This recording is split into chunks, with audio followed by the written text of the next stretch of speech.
ดีฟองเซอร์ไอกระเทพกระเพียบปวินโมปีปรติบรังเดี๋ยวซัวพวกนายบองปอนลูกดาวอย่าแต่ออกนี้ได้กำปองแต่มีปัญหาชื่อกระเปียรำไรโรเล็กกระเปียไม่รู้คงกระเปียจกจ้อกูจังเอาดับใบกระเปียโตลิมัวใบเหมือนบ้านสำรันลูกเมนเต้นี่แน่ดีฟองเซอร์ที่อาสดนมจอมาปีปฏิบารังสดมาโรยเพียร้อยดีฟองเซอร์ไอกระเทพเชบ้าแต่เราปัญหากระเปียปวินย่างปูกายสะสดดับใบการตัวปรมีลุมอัดสมชาจบเพกดีมือกระเตะต้องตามใบจุดซับใบประปอนข้างเลิศในเลยไอกรองดับใบการตัดเชบ้าแต่จบจมูกนางสะไซ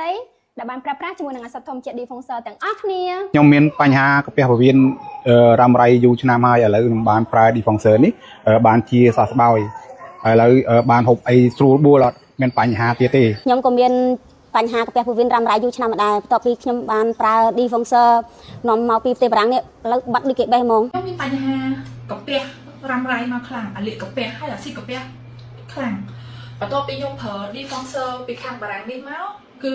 ជំងឺរបស់ខ្ញុំហ្នឹងគឺជាហ្មងជាដាច់ហ្មងហើយតែរើឡើងវិញខ្ញុំបានទៅពីគ្រូជាមួយពេទ្យហើយពេទ្យក៏ប្រាប់ថាខ្ញុំមានបញ្ហារលាកកាពះធ្ងន់ធ្ងរនិងមានបញ្ហាច្រាលអាស៊ីតក្នុងកាពះប៉ុន្តែ